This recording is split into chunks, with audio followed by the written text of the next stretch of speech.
Sir, 2 minutes, sir. So what will be the importance of today's topic? Yes, today's debate. ये जो है चल रहा है फाइनली बजट के ऊपर है और इसमें बहुत सी चीज़ें देखी जाएंगी। क्या है बजट, कैसा बनाया गया है, मतलब सर बजट का कैसे डिस्ट्रीब्यूशन होगा इसके ऊपर डिबेट होगा। हाँ इसके ऊपर भी डिबेट होने वाला है। कौन प्रोज अभी आपको पता चलेंगे पार्लियामेंट में। आप क्या कहना चाहेंगे सर, आज का जो बजट डिस्ट्रीब्यूशन है वो पिछले बार की तरह ऐसा रहेगा? ऐसा कहा जा रहा है कि पिछले बार का बजट डिस्ट्रीब्यूशन ठीक से नहीं हुआ था, तो इस बार का देखा जाएगा उसको सब।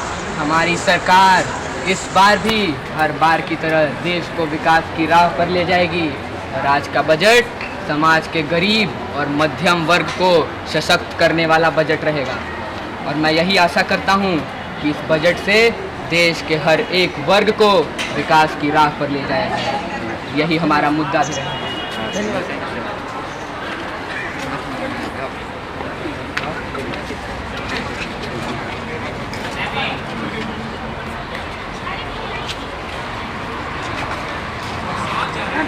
मैम आज के इस बजट में आपका क्या कहना है? बजट भारत के सभी नागरिकों के हित में होगा। मुझे उम्मीद है कि भारत के जितने भी लोग इस बजट को देखेंगे, उसे समझेंगे, उन्हें ये बजट ज़रूर पसंद आएगा। मैं यही कामना करती हूँ। मैम आज के इस बजट में विशेष डेवलपमेंट किस कास्ट का होने वाला है, किस ग्रुप का? देश में हमें कभी भी किसी जाति को लेकर हम नहीं चल रहे हैं। हम मध्यम वर्ग जो है ज़रूरत है सिर्फ उनकी बातें करेंगे। सुने मैंने कि अपोजिशन वाले ने बहुत सवाल उठाए एसटी और एससी को लेकर। अपोजिशन का काम है सवाल उठाना और हम उसका जवाब देने के लिए हमेशा तैयार रहते हैं। हमें उससे कोई तकलीफ नहीं है। वो सवाल उठाते रहे, हम जवाब देते रहेंगे।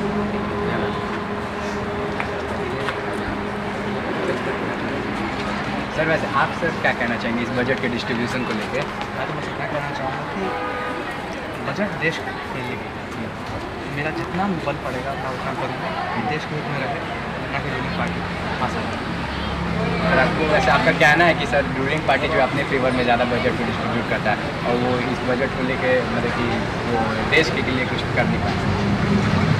और इस बारे में तो मैं ज़्यादा नहीं कह सकता, पर इतना जरूर कह सकता हूँ कि इस बार आपको ठीक है मेरा बस देश के लिए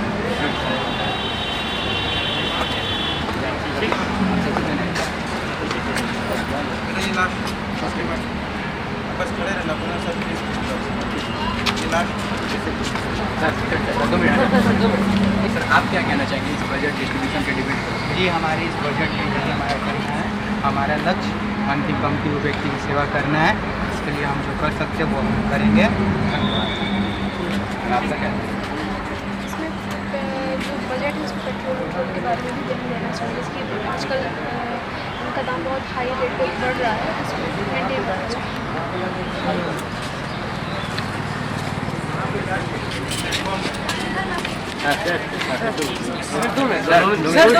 सर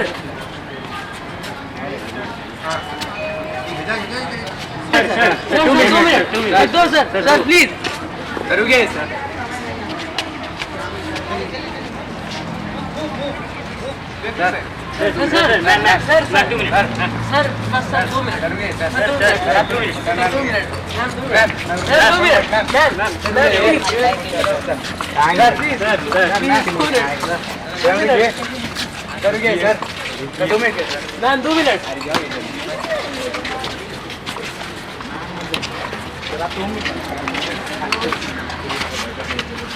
रात कौन चलता है? Sir please sir sir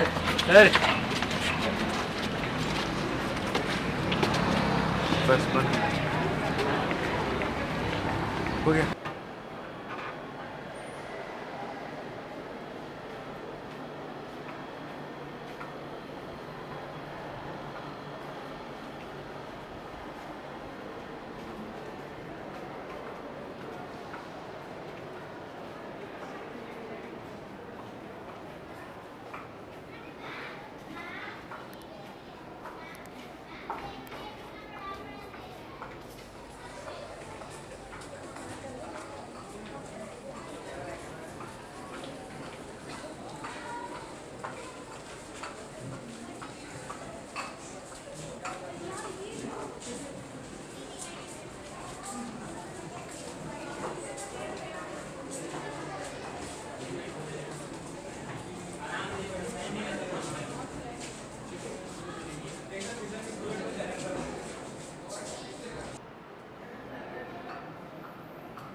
I welcome all to the Temple of Democracy and the repository of sovereign will of people.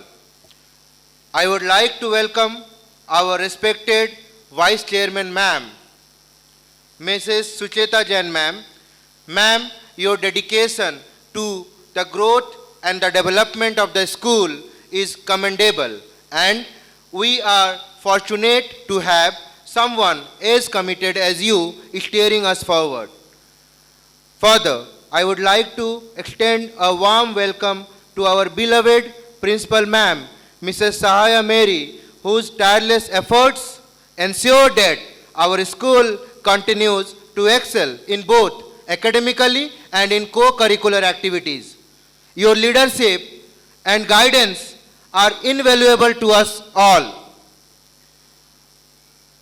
Further, I want to welcome respected HM Sir and other dignitaries. We are honored to have such distinguished leader with us today. Thank you for being here to witness this 4th edition of Youth Parliament approved by Ministry of Parliamentary Affairs, and to bless our student MPs come future leaders of the nation. The last but not the least, welcome to all my exuberant and high-spirited students of our incredible school, Mount Litra G School, Bampali, Ara, to this phonetic morning. I believe the youths sitting in front of me are the future of the sustainable India. For such youths, Swami Vivekanand ji once said, यदि मुझे 100 ऊर्जावान युवा मिल जाए तो मैं इस देश की दिशा और दशा दोनों बदल दूंगा। हमारे इस मंच में आज 100 तो नहीं, पर हाँ 50 से 55 ऐसे युवाएं हैं जो इस युवा संसद के मंच से देश को एक नया पैगाम वो रचनात्मक दृष्टिकोण देंगे। युवा संसद पर मैं आगे कहना चाहूँगा, आखिर युवा संसद क्यों इतना महत्वपूर्ण है, इनके माध्यम से युवाओं को क्यों मुख्य भूमिका में देखा जाता है। ऐसा इसलिए महाशय, क्योंकि समाज में केवल युवा वर्ग ही एक ऐसा वर्ग है जिनमें शारीरिक शक्ति, मानसिक कौशल एवं अभिनव सोच का एक अनूठा संगम होता है। युवा वो होता है जो वायु के वेग के समान परिवहित हो। युवा वो जो अनीति से लड़ने का साहस रखते हों। युवा वो जो स्वयं दुर्गुणों से दूरी बनाए रखते हो एवं समाज को एक अच्छे मार्ग में चलने की शिक्षा देते हो। युवा वो जो काल की चाल को बदल सकते हो। युवा वो जिनमें जोश के साथ होश भी हो। अंततः मेरे समक्ष बैठे हर एक युवा नेता को अपनी लिखी एक कविता के माध्यम से प्रेरित करना चाहूंगा कि तू है अटल, तू है अटल, तू है अटल, तू है अटल, कल कल करती सरिता से हो तुम, मन के चक्षुओं को खोले वो गीता से हो तुम। हाँ अपने पंख खोल और उड़ चल, हाँ अपने पंख खोल और उड़ चल कि सिद्ध हो तुम। अंधकार इस दुनिया में रोशनी ला दो वो बुद्ध हो तुम। अंधकार इस दुनिया में रोशनी ला दो वो बुद्ध हो तुम। उज्जवल भविष्य हेतु वर्तमान का आरंभ हो तुम। उज्जवल भविष्य हेतु वर्तमान का आरंभ हो तुम। समाज को जागृत करने वाले चिराग हो, समाज को जागृत करने वाले चिराग हो। हाँ अंत नहीं प्रारंभ हो तुम। धरा में हलचल ला दे, धरा में हलचल ला दे वो कंपन्न हो तुम। धरा में हलचल ला दे वो कंपन्न हो तुम। राजनीति, समाज और आर्थिक अवस्था में पुनर्जागरण लाने वाले मृदंग हो तुम। हाँ मृदंग हो तुम। बस यही कह के मैं अपने वाणी को विराम देना चाहूंगा। जय भारत, जय हिंद। धन्यवाद।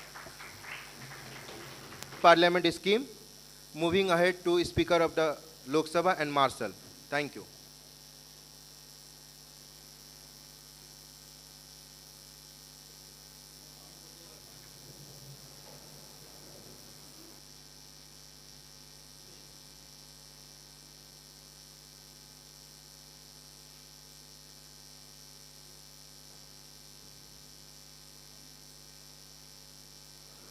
A very good morning to all the honorable members present here. This is Om Birla and I welcome you all in the National Youth Parliament Session 2024 and I hope our today's session will be fruitful. Please be seated. First of all, I would like to introduce all the honorable foreign delegates present here. I welcome Mr. Vladimir Putin, the President of Russia.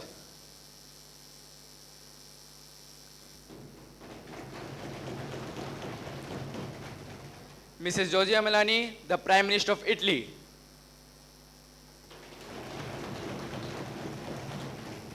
Mr. Anthony Albanese, the Prime Minister of Australia.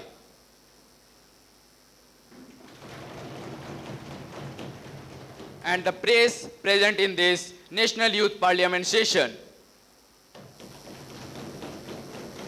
I begin this session with oath taking or affirmation of our newly elected members. Secretary General, please. Okay, Speaker, sir. Bansuri Swaraj, elected from New Delhi constituency, will take an oath or affirmation. Miss Bansuri Swaraj, please. Miss Bansuri Swaraj, would you like to take an oath or affirmation? In which language? Sanskrit.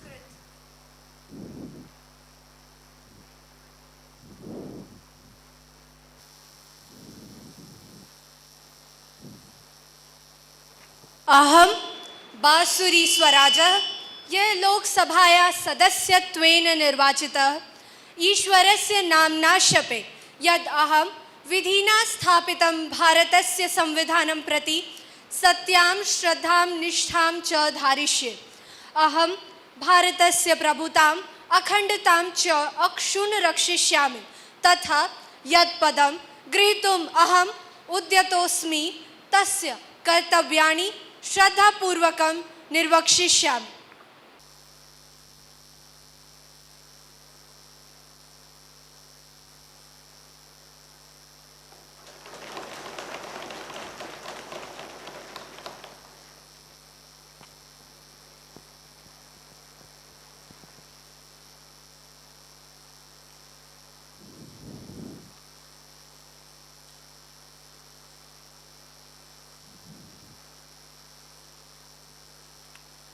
Priyanka Jharkioli, elected from Chikodi, Karnataka, will now take an oath or affirmation.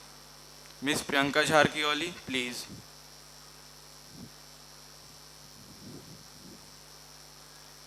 Miss Priyanka Jharkioli, would you like to take an oath or affirmation? In which language?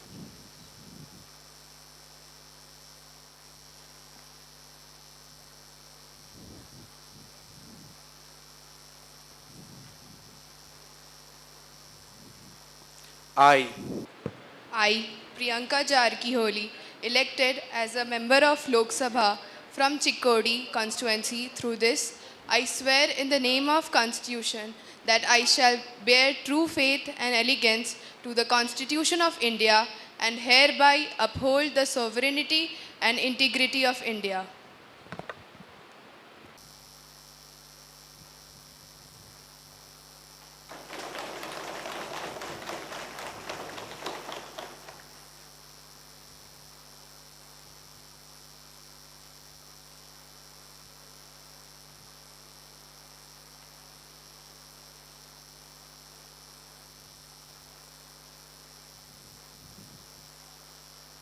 Miss Kangana Ranaut, elected from Mandi, Himachal Pradesh, will now take an oath or affirmation. Miss Kangana Ranaut, please.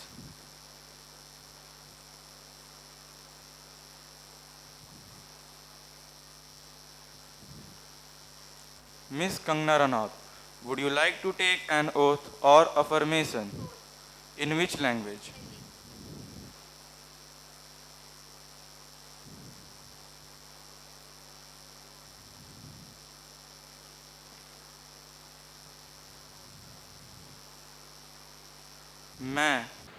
मैं कंगना रनौत जो लोकसभा की सदस्य निर्वाचित हुई हूँ, ईश्वर की शपथ लेती हूँ कि विधि द्वारा स्थापित भारत के संविधान के प्रति सच्ची श्रद्धा और निष्ठा रखूंगी। मैं भारत की प्रभुता और अखंडता का सम्मान करूंगी तथा जिस पद को मैं ग्रहण करने वाली हूँ उसके कर्तव्यों का श्रद्धापूर्वक निर्वहन करूंगी। मैं यह शपथ लेती हूँ कि मैं संसद के नियमों और प्रक्रियाओं का पालन करूंगी तथा संसद की गरिमा को बनाए रखने का प्रयास करूंगी। मैं अपने निर्वाचन क्षेत्र के लोगों की सेवा पूरी निष्ठा भाव से करूंगी एवं उनके हित की रक्षा करूंगी। मैं अपने पद का उपयोग देश के लिए आवश्यक एवं विकासपूर्ण कार्य करने के लिए करूंगी।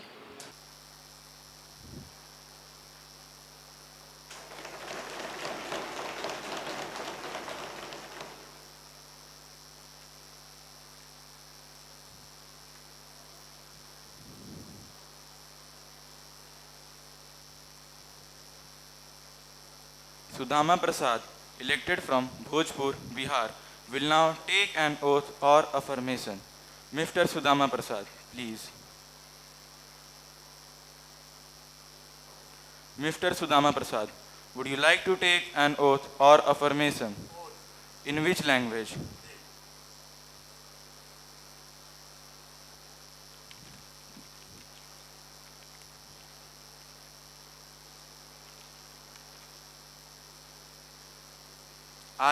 मैं सुदामा प्रसाद जो लोकसभा के लिए निर्वाचित किया गया हूँ, मैं आज शपथ लेता हूँ कि विधि द्वारा स्थापित भारत के संविधान के प्रति सच्ची निष्ठा और अखंडता रखूँगा तथा जिस पद के लिए मुझे चुना गया है उससे संबंधित सभी कर्तव्यों का पालन करूँगा। प्रिय आरावासियों, आपने मुझे चुना है, सरकार बदली है, काम भी बदलेगा। धन्यवाद।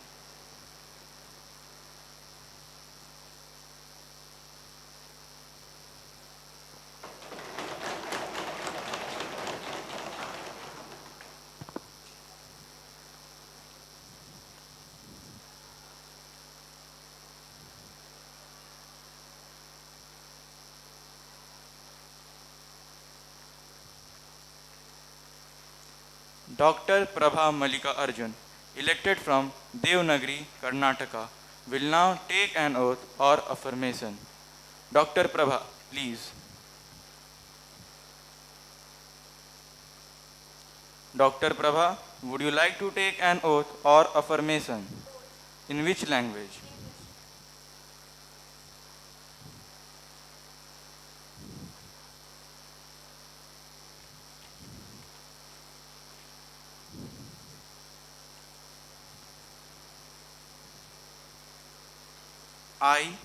I, Dr. Prabha Malikarjun, have been elected as member of House of People, do swear in the name of God affirm that I will bear true faith and allegiance to the Constitution of India as by the law established, that I will uphold the sovereignty and integrity of India and will faithfully discharge the duty.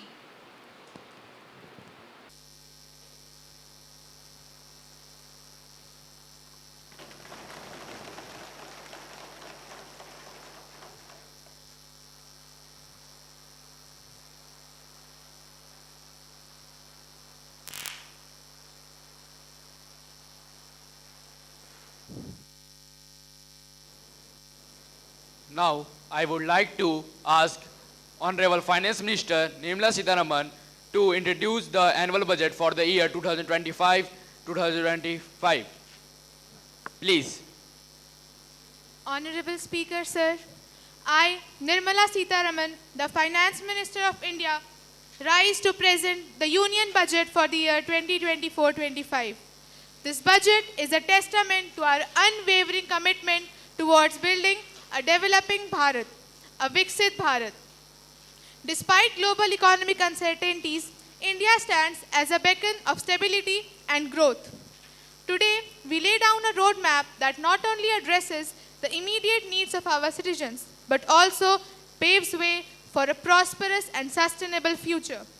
The global economy is navigating through turbulent times with geopolitical tensions and supply chain disruptions posing significant challenges.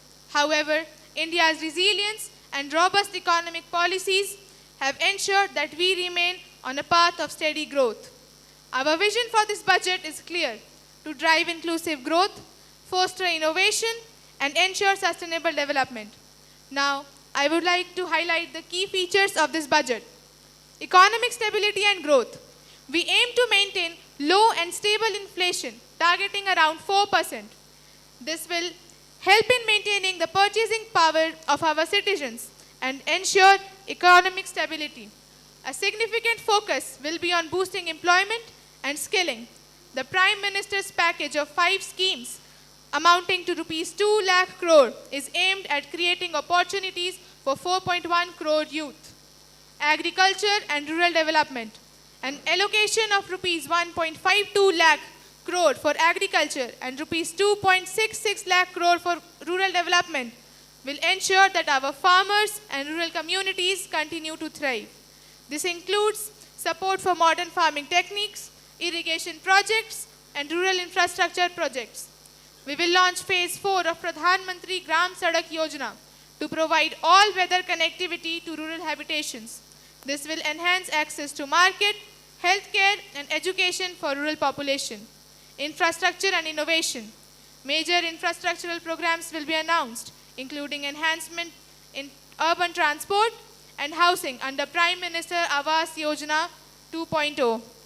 Honorable Speaker, this budget is a call to action for all stakeholders towards achieving our goal. It is a budget that reflects our confidence in India's economic future and our commitment to building a prosperous nation. With this budget, we aim to empower every citizen, uplift every sector, and ensure that the benefits of development reach the last mile. Let us move forward with optimism and determination, knowing that together we can build a brighter future for our nation. Thank you.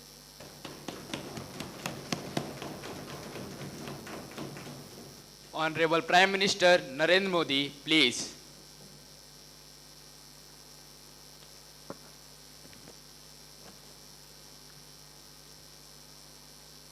माननीय सभापति महोदय, मैं नरेंद्र दामोदर दास मोदी, भारत सरकार का प्रधानमंत्री, देश को विकास की नई ऊंचाई पर ले जाने वाले इस महत्वपूर्ण बजट के लिए सर्वप्रथम सभी को बधाई देना चाहता हूं। वित्त मंत्री निर्मला सीतारमण जी और इनकी पूरी टीम बहुत बहुत बधाई के पात्र हैं। साथियों, हमारी सरकार का केवल एक ही उद्देश्य रहा है, सबका साथ, सबका विकास, और ये बजट समाज के हर वर्ग को शक्ति देने वाला बजट है। इस बजट में देश के गांव, गरीब और किसानों को समृद्धि की राह पर ले जाने वाली योजनाओं का जिक्र किया गया है। साथियों, पिछले 10 वर्षों में 25 करोड़ लोग गरीबी से बाहर आए हैं और ये जो न्यू मिडिल क्लास बना है, यह बजट उनकी सशक्तिकरण की निरंतरता का बजट है। ये हमारे देश के मिडिल क्लास को सशक्त करने वाला बजट है। साथियों, इस बजट से शिक्षा और स्किल को एक नई स्केल मिलेगी। ये बजट जनजातीय समाज, दलित और पिछड़ों को मजबूत करने की योजनाओं के साथ आया है और इस बजट से हमारे देश की महिलाओं को आर्थिक भागीदारी सुनिश्चित करने में भी मदद मिलेगी। साथियों, इस बजट में मैन्युफैक्चरिंग पर भी बल है और इंफ्रास्ट्रक्चर पर भी बल है। इससे आर्थिक विकास को एक नई गति मिलेगी और गति को भी निरंतरता मिलेगी। साथियों, रोजगार और स्वरोजगार के अभूतपूर्व अवसर बढ़ेंगे। ये हमारे सरकार की पहचान भी रही है और आज का बजट इसे और भी सुदृढ़ करता है। साथियों, देश और दुनिया ने PLI स्कीम की सफलता देखी है और अब इस बजट में हमारी सरकार ने एम्प्लॉयमेंट लिंक इंसेंटिव स्कीम की घोषणा की है। इस योजना के तहत जीवन में पहली नौकरी पाने वाले हर युवा को उसकी पहली तनख्वाह हमारी सरकार देगी। मित्रों, स्किल डेवलपमेंट और उच्च शिक्षा के लिए मदद हो या फिर 1 करोड़ नौजवानों के लिए इंटर्नशिप की योजना, इससे गांव के गरीब के मेरे नौजवान साथी, मेरे बेटे बेटी देश की टॉप कंपनियों में काम करेंगे। मित्रों, हमें हर शहर, हर गांव, हर घर एंटरप्रेन्योर बनाना है और इसी उद्देश्य से बिना गारंटी की मुद्रा लोन को 10 लाख से बढ़ाकर 20 लाख रुपए तक कर दिया गया है। साथियों, हम सब एक साथ मिलकर भारत को ग्लोबल मैन्युफैक्चरिंग हब बनाएंगे। छोटे उद्योगों की बड़ी ताकत, इस दिशा में हमारी सरकार का अहम कदम है। इस बजट में MSMEs के लिए ईज ऑफ क्रेडिट बढ़ाने वाली योजना का ऐलान किया गया है। मैन्युफैक्चरिंग और एक्सपोर्ट इकोसिस्टम को हर जिले तक ले जाने के लिए इस बजट में अहम घोषणाएं की गई हैं। ई-कॉमर्स, एक्सपोर्ट हब और फूड क्वालिटी टेस्टिंग के 100 यूनिट्स, ऐसे कदमों से वन प्रोडक्ट वन डिस्ट्रिक्ट अभियान को एक नई गति मिलेगी। साथियों, यह बजट हमारे स्टार्टअप्स के लिए, हमारे इनोवेशन इकोसिस्टम के लिए ढेर सारे नए अवसर लेकर आया है। स्पेस इकोनॉमी को बढ़ावा देने के लिए 1000 करोड़ का फंड हो या फिर एंजल टैक्स को हटाना हो, इस बजट में ऐसे कई सारे महत्वपूर्ण प्रावधान किए गए हैं। 12 नए इंडस्ट्रियल नोड्स, देश में सैटेलाइट टाउन्स का विकास और 14 बड़े शहरों के लिए ट्रांजिट प्लांट्स। इससे देश में नए इकोनॉमिक हब विकसित होंगे और भारी संख्या में रोजगार बनेगा। मित्रों, टूरिज्म क्षेत्र गरीब और मध्यम वर्ग के लिए कई सारे अवसर लेकर आता है और इसी को देखते हुए इस बजट में टूरिज्म क्षेत्र पर भी विशेष बल दिया गया है। साथियों, हमारी सरकार ने पिछले 10 वर्षों में यह सुनिश्चित किया है कि हमारे देश के गरीब और मध्यम वर्ग को लगातार टैक्स से राहत मिलती रहे और इस बजट में भी इनकम टैक्स में कटौती, स्टैंडर्ड डिडक्शन में वृद्धि और TDS के नियमों को सरल करना, ऐसे कई सारे महत्वपूर्ण कदम उठाए गए हैं। साथियों, इस बजट का एक बहुत बड़ा फोकस हमारे देश के हमारे किसान हैं। अन्न भंडारण के लिए विश्व की सबसे बड़ी योजना के बाद अब हमारी सरकार वेजिटेबल प्रोडक्शन क्लस्टर्स का निर्माण कराने जा रही है। इससे एक और छोटे किसानों को फल, सब्जियां और अन्य उपज के लिए बाजार मिलेंगे, बेहतर दाम मिलेंगे, तो दूसरी ओर हमारे मध्यम वर्ग के लिए फल सब्जियों की उपलब्धता बढ़ेगी और उनके परिवार के लिए पोषण सुनिश्चित होगा। मित्रों, कृषि क्षेत्र में आत्मनिर्भर बनना समय की मांग है और इसको देखते हुए दलहन और तिलहन की पैदावार पर किसानों को मदद की घोषणा की गई है। साथियों, देश में गरीबी समाप्त हो, देश के गरीबों का सशक्तिकरण हो, इस दिशा में इस बजट में अनेक कदम उठाए गए हैं। गरीबों के लिए 3 करोड़ नए घर बनाना तय हुआ है। जनजातीय उन्नत ग्राम अभियान सैचुरेशन अप्रोच के साथ 5 करोड़ आदिवासी परिवारों को मूलभूत सुविधाओं से जोड़ा जाएगा। इसके अलावा ग्राम सड़क योजना 25,000 ग्रामीण क्षेत्रों को ऑल वेदर रोड से जोड़ेगी, जिसका लाभ हमारे देश के, हमारे सभी राज्यों के दूर दराज स्थित गांवों को मिलेगा। साथियों, आज का बजट नए अवसर, नई ऊर्जा लेकर आया है। यह रोजगार और स्वरोजगार के नए अवसर लेकर आया है। यह बेटर ग्रोथ और ब्राइट फ्यूचर लेकर आया है। आज का यह बजट भारत को विश्व की तीसरी सबसे बड़ी आर्थिक ताकत बनाने के उस पूरी प्रक्रिया में कैटलिस्ट का काम करेगा और विकसित भारत की एक ठोस नींव रखेगा। इसी के साथ मैं सबको एक बार फिर से शुभकामनाएं देना चाहता हूं।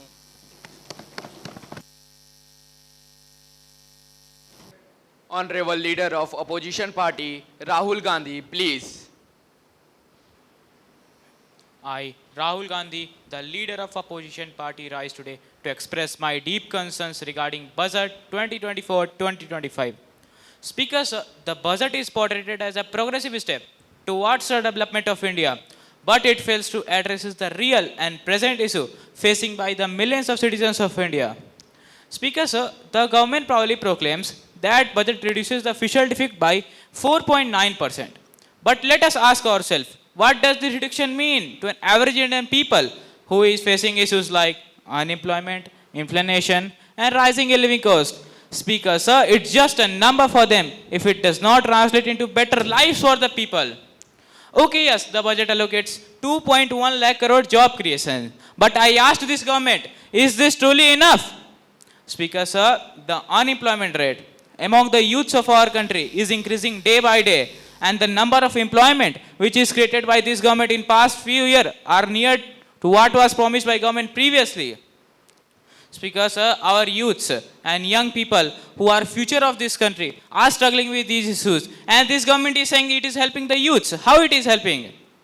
The government also says that it helps the middle class people. Then let me say, Speaker, sir, the government has increased the tax exemption rate to 7 lakh. And while this may seem a positive step, but I ask, how many middle class families will be actually benefit from this? How many? Speaker, sir, the reality is that many of the middle class people just earn above this threshold and they won't see any benefit at all. But the large corporators, they enjoy the relaxed tax policies and the policies that favor them. Speaker, sir, this disparity is growing in our country, and the middle class people who forms the backbone of our country are struggling with these issues. How our nation will grow with these things? In agriculture sector, government made many promises that they will increase income, better infrastructure, and support with MSP. But what do we see on ground? Because none of these have been completed by government. Income has not been doubled, lack of irrigation facilities, and inadequate access to market. Speaker, sir, these are still hurdles to farmers, and farmers in India are facing this. And they also promise that farmers will get fair prices for their crops. These promises also remain unfulfilled, Speaker, sir. Speaker, sir, this government and we must remember that the prosperity of country is tied with the prosperity of farmers, and ignoring them means ignoring the future of India. And this government is ignoring the farmers. Speaker, so education is another critical area where this budget falls short. Government talks about building the digital future, but the reality is that millions of the children in rural areas has not access to basic digital tools and activities. Our education system is crying out for reform. School need better infrastructure, teacher need support, and student need quality of education. And this budget does little to address these problems. And how can we expect our youth to compete at global stage? And how can you think your nation will grow without addressing these gaps? Speaker, sir, I brought a photo with me, and I wanted to show this photo to you. No, Rahul ji, this is not allowed. Okay, Speaker, sir, I will explain this photo to you. Rahul ji. Speaker, sir, ये जो photo है, इस photo में ये जो budget का जो हलवा है, Rahul ji, this is not allowed. Sir photo में जो बजट का जो हलवा है बट रहा है, इस फोटो में मुझे एक ओबीसी अफसर नहीं दिख रहा, एक आदिवासी अफसर नहीं दिख रहा, एक दलित अफसर नहीं दिख रहा. स्पीकर सर, क्या हो रहा है? देश का हलवा बट रहा है सर, इसमें 73% लोग तो गए ही नहीं.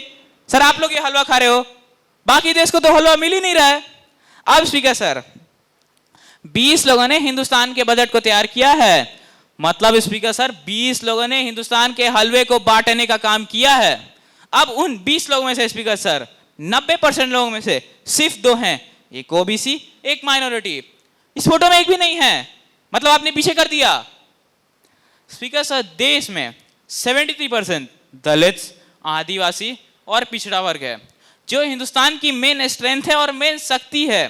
और ये सच्चाई है कि इन्हें कहीं जगह नहीं मिलती, इन्हें सरकारों में जगह नहीं मिलती, इन्हें बिजनेस में जगह नहीं मिलती, इन्हें कॉर्पोरेट इंडिया में जगह नहीं मिलती, इन्हें कहीं जगह नहीं मिलती speaker sir.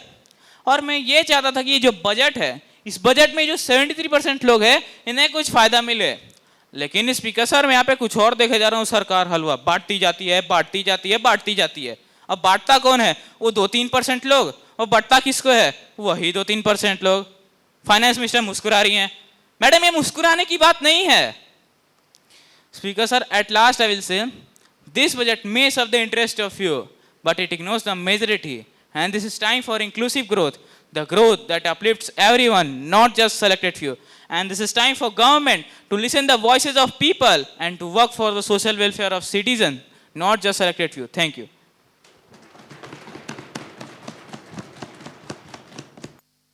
This question, please. माननीय अध्यक्ष महोदय, मैं आपके माध्यम से विपक्ष के नेता श्री राहुल गांधी जी से ये कहना चाहूँगी, जब प्रिंटिंग प्रेस था, जब बजट उधर प्रिंट होता था, वो लोग अपने आप, क्योंकि अंदर जाने के बाद they can't come out till the budget is ready, use to organise halwa making. क्योंकि भारत में एक ट्रेडिशन है, कोई भी अच्छा काम शुरू करने से पहले मुंह मीठा कर लो। When did this become a photo event? 2013-14 में मंत्री जी नीचे में जाकर हलवा बंटवारे का शुरुआत किए। उस समय के फाइनेंस मिनिस्टर से ये पूछा नहीं गया, आप नीचे जा रहे हो हलवा बंटवारे के लिए, आपके साथ कितने एससी हैं, कितने एसटी हैं, कितने ओबीसी हैं, ये उस वक्त पूछा नहीं गया। उस वक्त के ऑफिसर्स की स्टैटिस्टिक्स गणना नहीं हुई, मगर अभी पूछा जा रहा है। इसलिए मैं बोल रही हूँ सर, इस देश में बंटवारे के षड्यंत्र के साथ इस प्रश्न को पूछा जा रहा है। It's a shame. It's a sign. Maintain silence, everyone. काका कालेकर कमीशन की रिपोर्ट 1955 में जब रिकमेंडेशन आ चुका था, तब से लेकर के कांग्रेस पार्टी की हर गवर्नमेंट उसको दरकिनारे कर दिया। बैकवर्ड कमीशन की कहीं कोई सोच नहीं थी। In 1980, Mandal commission report was submitted to Shrimati Indira Gandhi, तब के prime minister. Even she didn't touch it. What was the slogan? न जात पर न पात पर मोहर लगाएगी हाथ पर। सो जात तब नहीं है, हाथ नहीं है, मगर अभी बोला जा रहा है जाति। कितने लोग हलवा में थे, कितने लोग हलवा फोटो में थे, कितने लोग नीचे गए थे। अगर उस वक्त आप लोगों ने सही से उन्हें मौका दिया होता तो वो आज सेक्रेटरी लेवल तक पहुंचे होते। वो लोग नहीं पहुंच सके। मौका था sir, you stopped it. Charity begins at home, meaning आप जो दूसरे को बोल रहे हो, पहले वो आप खुद करके दिखाओ।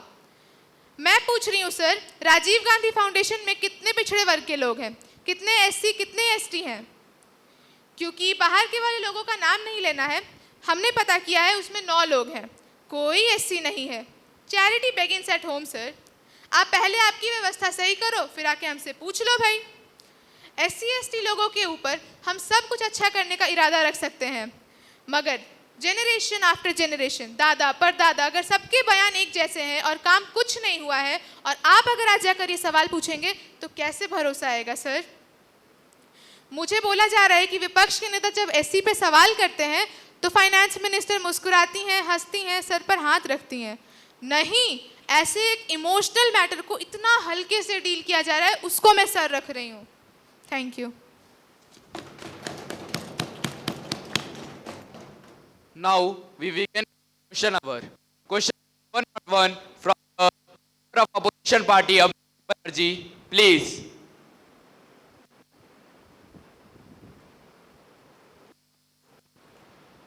Thank you, Honorable Speaker, sir, for giving me a chance to speak before you. Sir, I would like to remind the Union government that their education policy, NEP 2020, has created a stress in students, increased competitions for students, और इस policy से क्या हुआ? Imbalance in digital infrastructure, insufficient implementation of strategies, poor enrollment, high dropout rate, teacher absenteeism and unproductive pedagogy. Sir, I would like to ask them that who are responsible for this? I would like to remind you that Coromandel Express got derailed after a head-on collision with a goods train on Friday evening, June 2nd, 2023. Sir, the government is bringing Vande Bharat trains saying as it is an asset for Indian railway services. But the same government is facing many train accidents in which many people are losing their beloveds.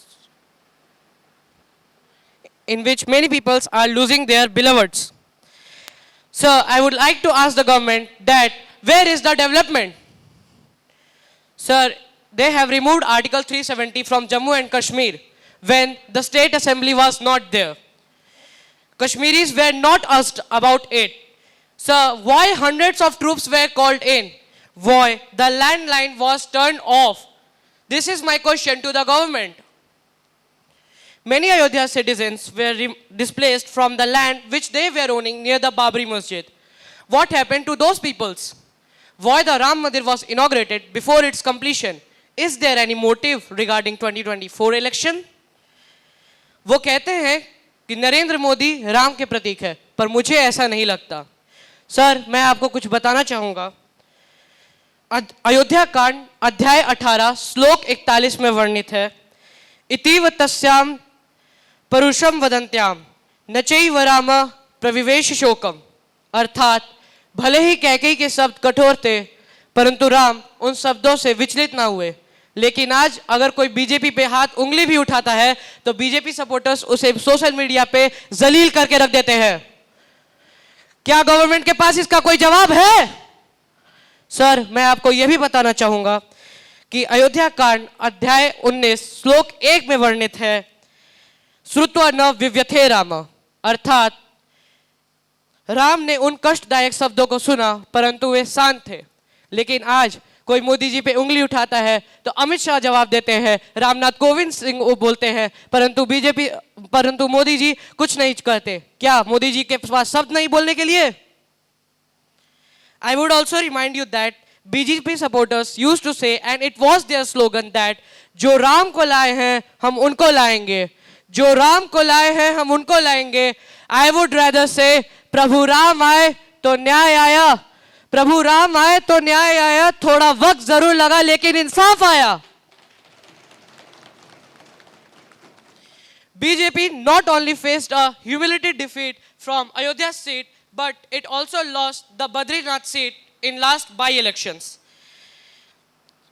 Let us be back from where I started.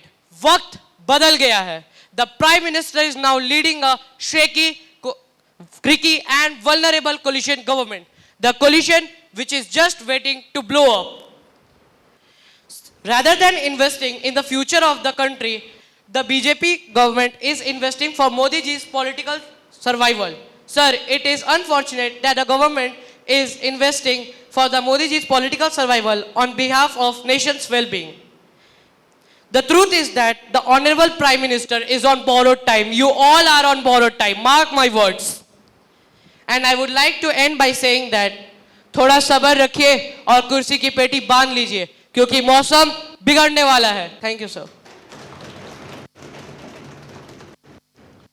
Honorable member of the ruling party, Bansuri Swaraj, please. माननीय अध्यक्ष जी, मैं आपका और अपनी पूरी party का धन्यवाद करती हूँ कि इस सांसद में मुझे मेरा मत रखने का अवसर मिला। अध्यक्ष जी, माननीय सांसद अभिषेक जी ने सबसे पहले मुद्दा उठाया नेशनल एजुकेशन पॉलिसी 2020 का, जिसे इन्होंने छात्रों के अहित में बताया है। मैं ज़रा इन्हें बता दूं कि हमारी देश में बहुत सारी व्यवस्थाएं हो रही हैं जो कि नेशनल एजुकेशन पॉलिसी के लिए ही है। मैं इनसे इतना पूछना चाहती हूँ कि 58 साल पुरानी शिक्षा नीति आज कितनी प्रासंगिक है। हमारी पीढ़ियां गुजर गई लेकिन हमारी शिक्षा नीति में कोई परिवर्तन नहीं किया गया। अध्यक्ष जी, हमारी सरकार देश के छात्रों के हित में उन्हें विश्व से कदम मिलाकर तैयार करने को संकल्पित है। शिक्षा प्रणाली को तकनीक के साथ जोड़ते हुए हम ई क्लासेस, ई कंटेंट और कई डिजिटल प्लेटफॉर्म्स को दूर बैठे बच्चे तक पहुंचा रहे हैं। अध्यक्ष जी, आज ये एनईपी की ही देन है कि छात्र आज खुद को आज़ाद महसूस कर रहे हैं। हमारा एक ध्येय है जिसे मैं दुष्यंत कुमार के पंक्ति से समझाना चाहूँगी कि सिर्फ हंगामा खड़ा करना मेरा मकसद नहीं, मेरी कोशिश है कि यह सूरत बदलनी चाहिए। माननीय अध्यक्ष जी, सांसद ने रेल दुर्घटनाओं पर प्रश्न उठाया है। मैं ज़रा इन्हें कुछ फैक्ट बता दूं कि 2004 से 2014 के बीच में मात्र 837 स्टेशंस इलेक्ट्रॉनिक इंटरलॉकिंग से कवर हुए। वहीं हमारी सरकार के आने के बाद यही आंकड़ा बढ़ करके 2964 हो गया। महोदय, ट्रैक फेलियर से निपटने के लिए हमने 43,000 ट्रैक्स का रिन्यूअल भी कराया है, जिससे रेल दुर्घटनाओं की संख्या में भारी कमी आई है। अध्यक्ष जी, इनको गरीबों की बहुत चिंता है और इन्होंने राम मंदिर की भी बात की, तो मैं ज़रा राम मंदिर पे पहले जाना चाहूँगी।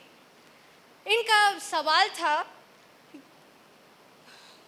सवाल राम मंदिर को लेकर था कि हमने किया क्या है और हमने इनॉग्रेशन पहले क्यों किया है।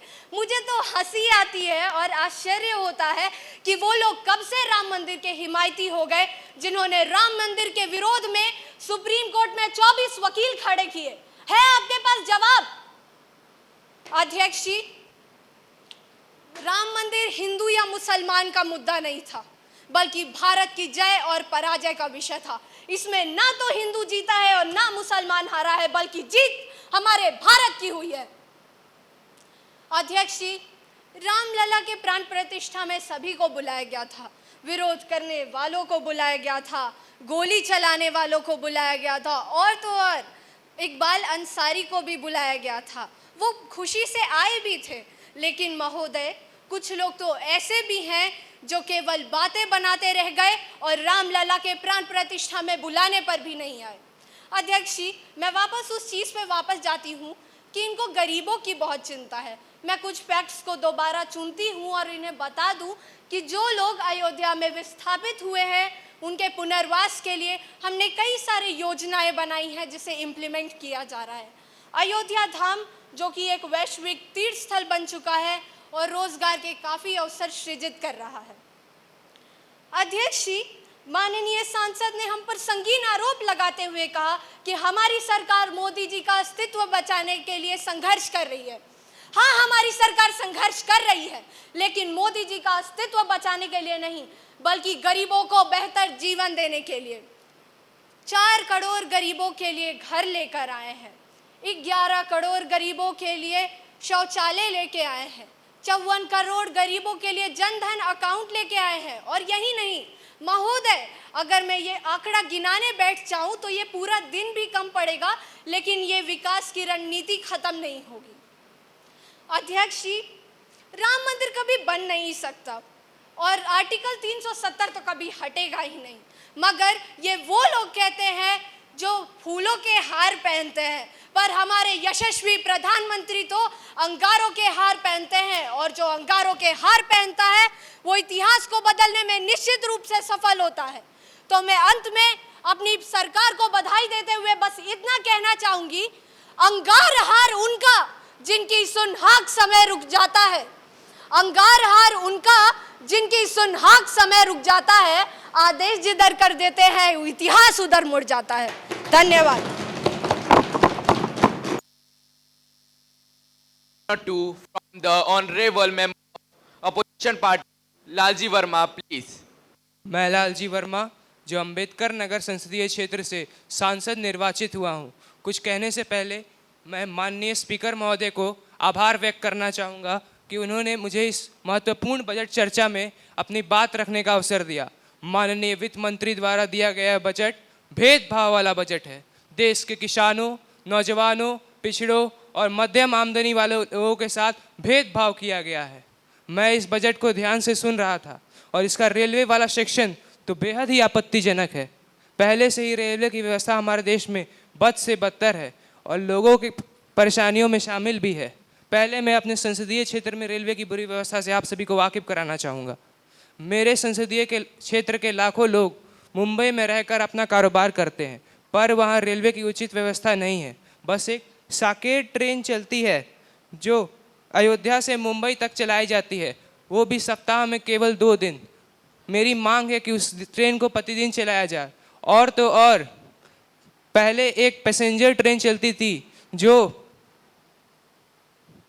मुंबई से जो लखनऊ से मुगल सराय तक चलाई जाती थी। आज उस ट्रेन को बंद कर दिया गया है। मेरी मांग है कि उस ट्रेन को दोबारा से चलाया जाए। यह तो रहे मेरे संसदीय क्षेत्र की बात, पर देश में तो रेलवे की व्यवस्था बद से बदतर है। कई स्टेशनों पर तो पानी पीने की व्यवस्था तक नहीं है। स्टेशनों पर आवारा जानवर घूमते रहते हैं। ट्रेन और स्टेशनों में किसी प्रकार की साफ सफाई नहीं है। और तो और सिक्योरिटी सिस्टम का भी कोई प्रबंध स्टेशनों पर उपलब्ध नहीं है। भगवान ना करे अगर किसी यात्री की तबीयत अचानक खराब हो जाए तो हमारे पास उसे बचाने का कोई भी प्रबंध स्टेशन पर उपलब्ध नहीं है। मोदी जी गारंटी की बात करते हैं और मेरे हिसाब से इन्होंने गारंटी दी भी है। सालाना 40 ट्रेन हादसों की गारंटी, रोजाना 3 लोगों के ट्रेन हादसों में घायल होने की गारंटी, रोजाना 19 लोगों के ट्रेन हादसों में मौत की गारंटी, और तो और ट्रेन डिलेस की भी गारंटी। Train delays, train collision, train derailment आजकल एक आम बात हो गई है। 2023-24 के बजट में रेलवे को 2,58,600 करोड़ रुपए का एस्टिमेट बजट दिया गया था, पर इससे भी रेलवे की स्थिति में कोई परिवर्तन नहीं आया। और इस बार यानी 2024-25 के बजट में रेलवे को 2,78,500 करोड़ रुपए का एस्टिमेट बजट दिया गया है। पर यह मेरी गारंटी है कि इस बार भी कोई परिवर्तन नहीं आएगा, क्योंकि लालजी वर्मा की गारंटी मोदी की गारंटी जैसी नहीं जो फेल हो जाए। मैं माननीय रेलवे मंत्री श्री अश्विनी वैष्णव जी से पूछना चाहूंगा कि यह पैसा कहां जा रहा है, किसके पास जा रहा है। कहीं ये उस फकीर की झोली में तो नहीं जा रहा जो झोला लेके चल देने के लिए बहुत मशहूर है। मैं अपनी बात को विराम देना चाहूंगा।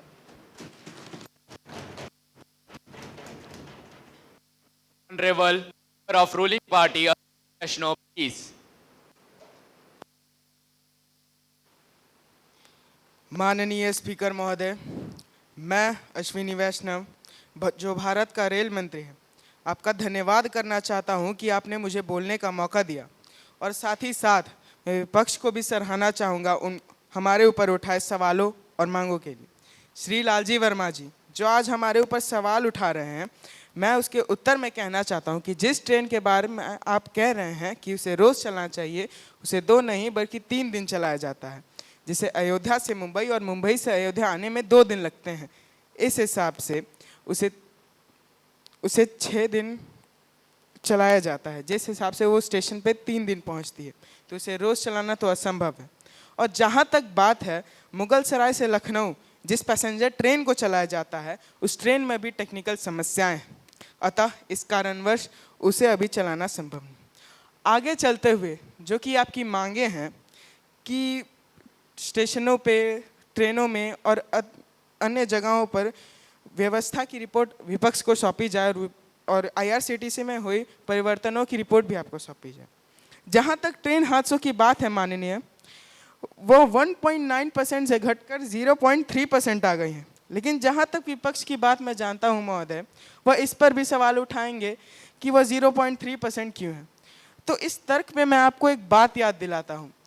वर्ष था 2008, माननीय ममता बनर्जी जी रेल मंत्रालय संभाल रही थी और वो उसी दरवाजे से चलते हुए आती हैं और उनकी तालियों की गड़गड़ाहट से स्वागत होता है। क्यों? क्योंकि उन्होंने रेल हादसों की परसेंटेज 3.9% से 1.9% हो जाती है। लेकिन जब आज हमारी सरकार हादसों का दर 1.9% से 0.3% लाई है, तब हमारे ऊपर सवाल उठाए जा रहे हैं कि वो क्यों है। माननीय स्पीकर महोदय, मैं आपसे पूछना चाहता हूँ, क्या यह बात आपको सही लगती है? ऐसा है लालजी वर्मा जी, हमारी सरकार रील नहीं बनाती है, हमारी सरकार ने काम किया है। माननीय महोदय, हमारी सरकार ने 10 सालों में जितना परिवर्तन लाया है उतना इनकी सरकार कभी ना ला पाई। कुछ लोग कहेंगे कि 10 साल तो बहुत है परिवर्तन लाने के लिए, तो माननीय स्पीकर महोदय, इनकी सरकार ने 35 साल का राज किया है।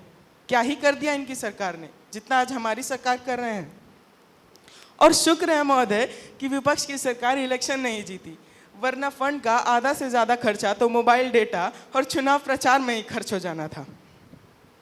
कुछ ही दिन पहले विपक्ष के एक माननीय नेता ने एक रील पोस्ट की जिसमें कि रेलवे के लोको ड्राइवर्स की आराम करने की जगह यानी रनिंग रूम की फुटेज थी। उसके नीचे लिखा हुआ था कि ड्यूटी के समय आराम करते लोको ड्राइवर्स और रनिंग रूम की व्यवस्था ठीक नहीं। माननीय स्पीकर महोदय, मैं आपको याद दिलाना चाहूँगा कि वर्ष 2015 में रेलवे के नियमों में संशोधन होता है जिसके तहत यह तय किया जाता है कि हर लोको ड्राइवर्स का एक फिक्स शेड्यूल होगा, जिस कारण उन दोनों को उस समय आराम करने का वक्त मिला था। बात रही रनिंग रूम की व्यवस्थाओं की, तो लालजी वर्मा जी जब हमारी सरकार इलेक्शन जीती यानी कि वर्ष 2014, उसके पहले तो उस रनिंग रूम में एक पंखा तक नहीं था, जो कि आज हमने रनिंग रूम बदल होटल जैसे रूमों में बदल एसी रूम में बदला है। इन्होंने जैसे लोको ड्राइवर्स पर इल्ज़ाम लगाया है कि वो ड्यूटी के समय आराम कर रहे हैं, यह एक अवैध और बेतुका इल्ज़ाम है, इसकी गारंटी मैं दे रहा हूँ। और मेरे से सहमत हर सांसद आज उन लोको ड्राइवर्स और उन रेलवे कर्मचारियों के सहमत होते हुए उनका हौसला अफजाई करेंगे तालियां बजाते हुए, ये मेरा अनुरोध है।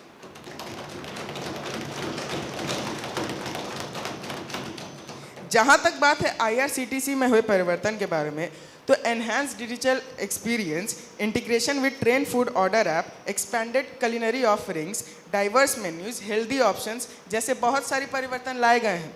स्वच्छ पानी भी लाया गया है जो कि आपकी सरकार के टाइम में नहीं था। अब बात करते हैं माननीय महोदय आज के आखिरी मुद्दे के बारे में, बजट के बारे में। तो मैं क्लियर कर देता हूं लालजी वर्मा जी, जो बजट हमें मिला था यानी 2,58,600 करोड़ रुपए, वो और कहीं नहीं बल्कि देश की ही झोली में जा रहा है। और हाँ, आप जैसे पवित्र और अमीर विपक्ष के मुंह से फकीर जैसा शब्द कभी शोभा नहीं दिया, तो आप उसे ना ही बोले तो मुझे अच्छा लगे। बजट कहाँ कहाँ जा रहा है ये भी बता देता हूँ। 1,104 करोड़ रुपए येला अंक और पेन्नूकोटा जैसे ट्रैकों की डबलिंग और नई ट्रेनों की फ्लैगिंग में जाते हैं। 758 करोड़ रुपए असीकेरे और तुमाकुरू जैसे ट्रैकों की डबलिंग और नए रेलवे स्टेशनों की फ्लैगिंग में भी जाते हैं। नए स्टेशन जैसे पागिरी पोसी, चकुड़िया, कसीमपुर हॉल्ट, गुरु गोरखनाथ धाम और जैसे बहुत सारे शहरों में होते हैं जो कि आपने शायद देखा ना हो, इसलिए मैंने आपको आज बता दिया।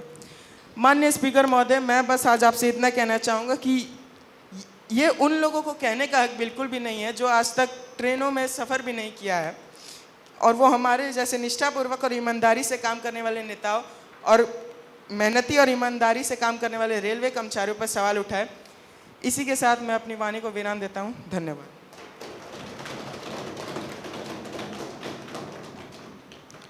Question number 103 from the member of opposition party Shahani Ghosh, please.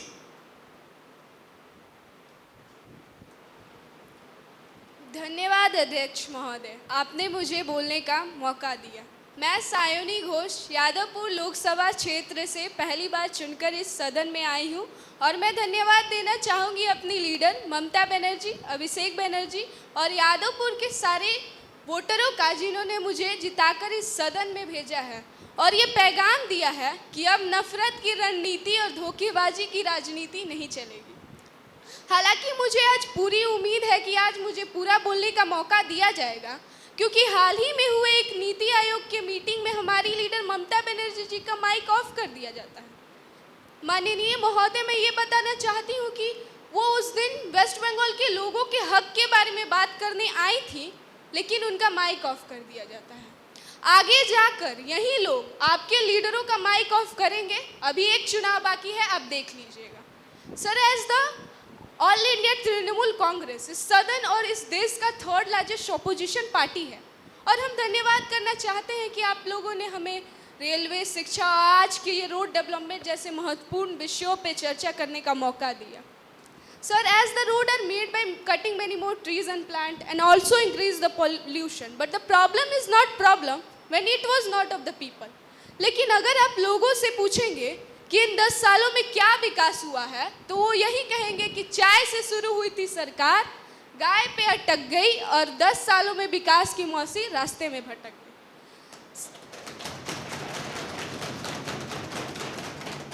As the road and bridges are made by cutting many more trees and also required large tract of land, लेकिन इन large tract of land के लिए the displacement of local community occurred, which either in the rural area, where most of the people are in the agriculture, and for that people, land is most important.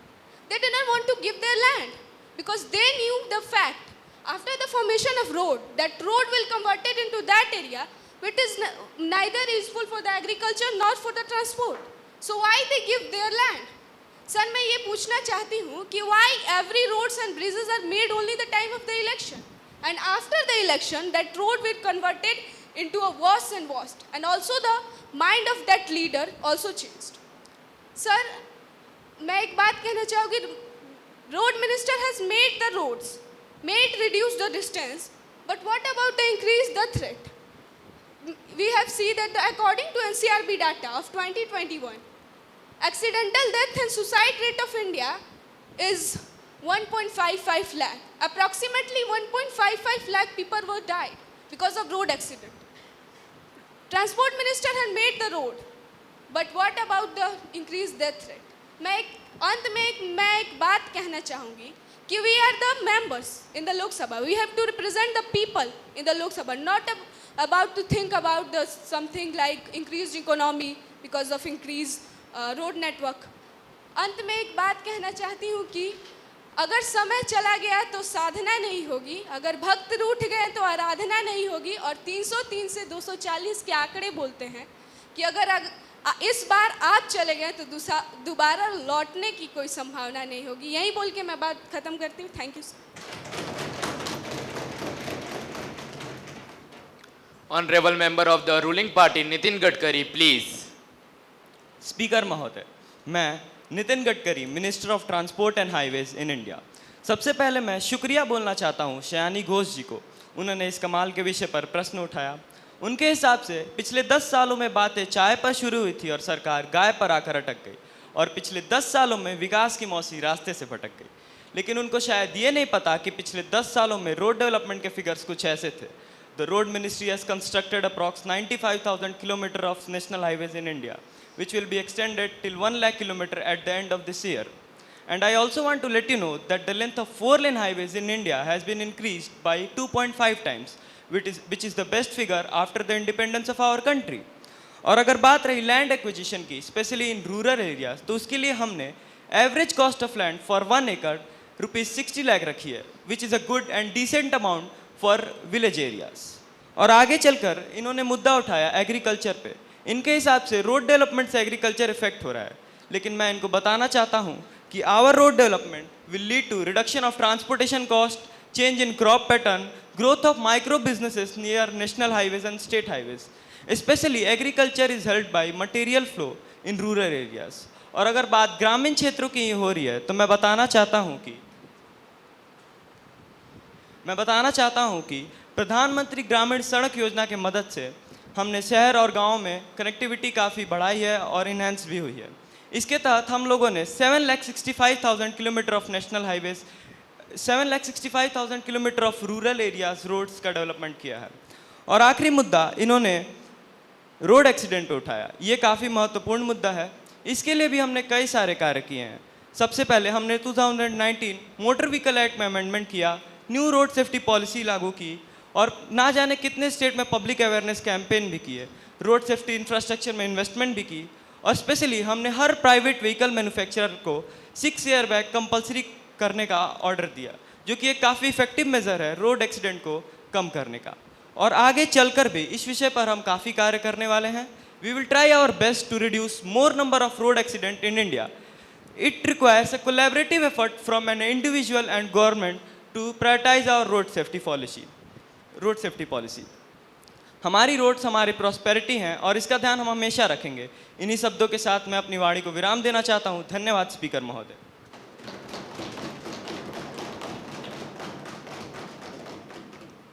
Question number 104 from the member of opposition party Dimple Yadav, please. आदरणीय अध्यक्ष महोदय जी, मैं Dimple Yadav MP from Mainpuri Uttar Pradesh, मैं आपका आभार प्रकट करना चाहूँगी कि आपने मुझे इस सभा में बोलने का अवसर दिया. मैं हमारे शासक दल से यह पूछना चाहूँगी कि आखिर उन्होंने क्या ही समाधान निकाला है. देश में बढ़ रहे वस्तुओं के दामों के बारे में। जैसा कि हमारे देश में पेट्रोल, डीजल, क्रूड ऑयल इत्यादि के दाम आसमान छू रहे हैं। अगर हम लोग 2012 और 2024 के डाटा पर गौर फरमाएं तो उससे हमें ये पता चलेगा कि 2012 में पेट्रोल का दाम 73 रुपीज़ प्रति लीटर हुआ करता था। वहीं 2024 में पेट्रोल का दाम 106 रुपीज़ प्रति लीटर हो चुका है। अमीरों का क्या है, वो तो इसे किसी भी हाल में खरीद ही लेंगे, पर उनका क्या जो इन्हें नहीं खरीद सकते, जो इन सब चीज़ों को अफोर्ड नहीं कर सकते। मेरे हिसाब से तो इसका कोई समाधान नहीं निकाला गया है। धन्यवाद।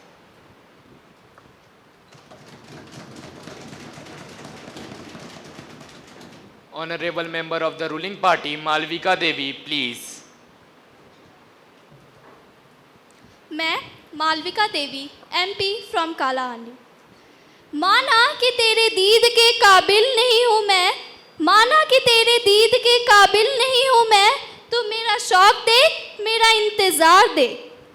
शेरो शायरी से कुछ काम नहीं चलेगा मालविका देवी, हमें इसका समाधान चाहिए। आज विपक्षी दल चुप्पी साधे बैठा है, आंखों पे गंधारी जैसी पट्टी बांधे बैठा है, इसीलिए आज चोरी होके सारे पर्दे खोलूंगी मैं, चाहे सूली पे टंग जाऊं परंतु मन का सच बोलूंगी मैं। हो ना हो ये जमाखोर तुम्हारे हैं, या तो ये हुश तुम्हारा है या रिश्तेदार तुम्हारे हैं। कलम सत्य की धर्मपीठ है, शिवम सुंदरम गाती है, राजा भी अपराधी हो तो सीना ठोक बताती है। विपक्षी दल गुरुद्रोहन सा पुत्र मोह का दोषी है, और जो जमाखोरों का मालिक वो घोटाले का दोषी है। अंततः मैं माननीय अध्यक्ष जी के माध्यम से विपक्षी दल को यह बताना चाहूंगी कि पेट्रोल और डीजल की कीमतों में हो रही वृद्धि के बारे में सरकार को जानकारी है, और सरकार इसके लिए बहुत सारे स्कीम्स भी ला रही है, जिससे इनके कीमतों पर नियंत्रण किया जा सके। धन्यवाद।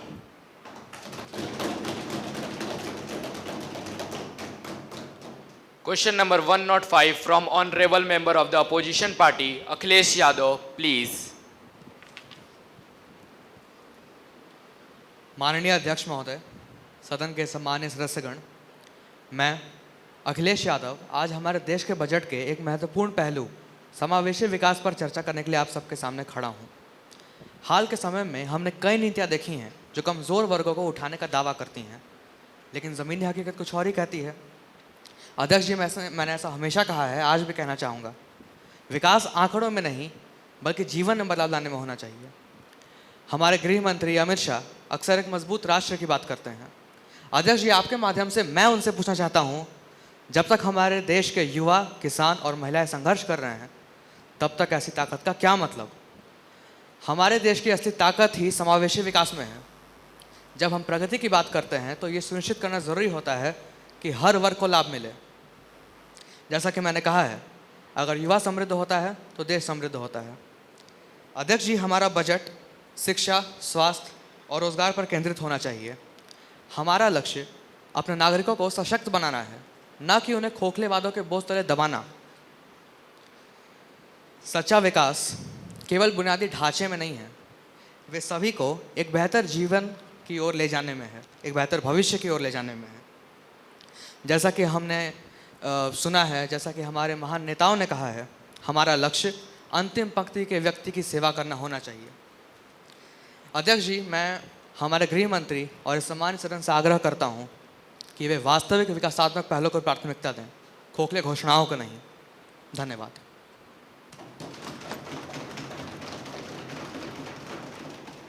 Honorable Home Minister Amit Shah, please. माननीय अध्यक्ष महोदय, मैं आपके माध्यम से अखिलेश जी को धन्यवाद कहना चाहूँगा उनके द्वारा दिए गए विचारों के लिए। महोदय, समावेशी विकास का मुद्दा वास्तव में महत्वपूर्ण है। इसके लिए हमारी सरकार ने ऐसा काम किया है जिससे कि हर वर्ग को विकास का लाभ मिले। महोदय, हमने किसानों की आय बढ़ाने, युवाओं को रोजगार प्रदान करने और शिक्षा व स्वास्थ्य में सुधार के लिए कई पहल की है। हमारा नारा सबका साथ, सबका विश्वास, सबका विकास और सबका प्रयास। अखिलेश जी, यह हमारे लिए सिर्फ नारा नहीं बल्कि हमारा सिद्धांत है, यह हमारा विकास का मंत्र है।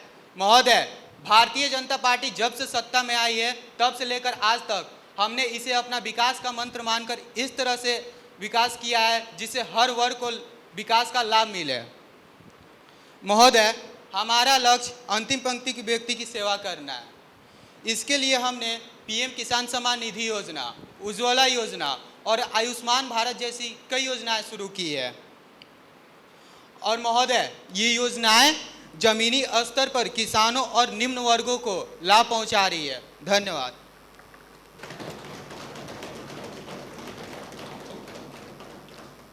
Honorable member of the opposition party, Mahua Mohita, please. Honorable Speaker, sir, my esteemed colleagues, I'm standing here on the 18th Lok Sabha here. I would like to ask everyone who is present here that, is women in our country are safe? Well, India is a country where women are worshipped as a goddess. However, India remains a hub of alarming atrocities when it's come to women's safety. There have been provision of women's safety such as eve teaching, rape, domestic violence, assaulting and many more. And in the past 10 years, the women vulnerability has increased many folds in India. I would also like to mention the NCRB reports. According to the NCRB reports 2024, crime rate against women in India has increased by 4% just in 2022. So you can imagine what is the situation right now. The reported cases rising from 428,000 to 445,000 just in 2022. This report indicates that the crime rate per lakh for women has rose from 64.5 lakh to 66.4. I would also like to add the Indian rankings. According to the Women, Peace and Security Index, India has ranked 128 among 177 countries, and the index score of India is 0.58. I would like to ask the ruling government what you all are doing. Just giving consolation. कहाँ है आपका सबका साथ सबका विकास? मुझे तो नहीं दिख रहा. Why? Why we the women of India have to suffer a lot? Why we are not getting justice? Why we have to wait for a long time? Crime rate against women per lakh population has increased from 50.3 in 2014 to 66.4 in 2022. If you've forgotten, let me remind you first. 2014, Badon gang rape case. 2016, Greater Noida case. 2017, Unnao rape case. 2022, horrifying case of Hyderabad, followed by 2024, Ding rape case. I know what Bengal is going through this. What has happened in Bengal is a very heart-wrenching incident which took place over there. But our Bengal government is cooperating well with the National Crime Bureau Agency to find who the main accused is. Many people are also raising their voices regarding women's safety on Bengal government. Let me correct you first. Bengal has passed the anti-rape law amid Kolkata Pror. Our state government has planned to set up more 20 women police stations. Until now, we have set up 49 women police stations, 88 fast-track courts, 62 POSCO court, followed by 52 designated courts in Bengal. So the crime rate against women should be speedily dealt with. So, आप बोल रहे हैं कि अगर बंगाल में NDA की सरकार होती तो this incident should not happen. I would like to ask you, what about Manipur? वहाँ पे तो एनडीए की सरकार है ना? Then why the women are facing sexual assault? Why the women are getting criticized over there? What is the reason behind this? Many people are also questioning about the Kolkata police. कि Kolkata police ने इस murder को as a suicide considered किया. But let me correct you. Kolkata police have clearly mentioned that the audio clips in which it was mentioning about suicide is totally fake. Many media channels have rolled them finally ताकि Kolkata police पे सवाल उठ सके. But in a press conference, our DCP has cleared that no comments like this was such given by the Kolkata police. Main accused has been arrested in the 24 hours. Many questions are regarding evidence removal is also rising. So, our government has taken strict action regarding this. Our state government has removed the police commissioner along with 2 health officials. No one was knowing that this much of crowd will emotionally come towards the college. Our police has done every safety measure thing to stop them from destroying the evidence. But the crowd was out of control. It was that much huge that even a whole police unit cannot deal with them. With this, I would like to conclude, Speaker, sir. Thank you. Honorable member of the ruling party, Samvi Chaudhary, to give an opinion and introduce the bill, please. माननीय अध्यक्ष महोदय, I, Shambhavi Chaudhary, the MP of Samastipur, stand here to express my concerns on the inhuman activities taking place. The problem of women's safety, as addressed in the parliament, is really a serious issue. Women are the sacred soil from which a society grows. They are never meant to be protected. Instead, they are meant to be respected. अगर हम इतिहास के पन्नों में झांक कर देखें तो महोदय हमें ये साफ साफ दिखेगा कि भारत में प्राचीन काल से ही औरतों के सम्मान और अधिकार की बातें कही गई हैं और हमारी एनडीए की सरकार भी इसी प्राचीन काल की संस्कृति को अपनाते आ रही है। परंतु आज हम सब यहाँ बैठे औरतों के खिलाफ हो रहे अत्याचारों के विषय पर चर्चा कर रहे हैं। मैं आपके माध्यम से इस बात को आगे रखना चाहूँगी कि केंद्र सरकार पर उठाए गए प्रश्न और उन पर लगाए गए आरोप दोनों की ही कोई बुनियाद नहीं है। बंगाल की प्रतिनिधि इन प्रश्नों का उपयोग करके बंगाल की राज्य सरकार का बचाव कर रही है। वरना ऐसा क्यों होता महोदय कि जो crime rates against women Nagaland जैसे राज्य में 11.1% है, वही बंगाल जैसे राज्य में 58%। क्या ये अंतर ये साबित नहीं करता कि हर राज्य में राज्य की सरकार अपने नागरिकों के हित के लिए जिम्मेदार होती है? बात करें केंद्र सरकार की तो हर साल ना जाने कितने ही स्कीम्स, इनिशिएटिव्स और प्रोग्राम्स लॉन्च किए जाते हैं। उनमें से कितने ही राज्य सरकार फॉलो कर पाती है? इतने या फिर इतने? They take all these for granted, sir.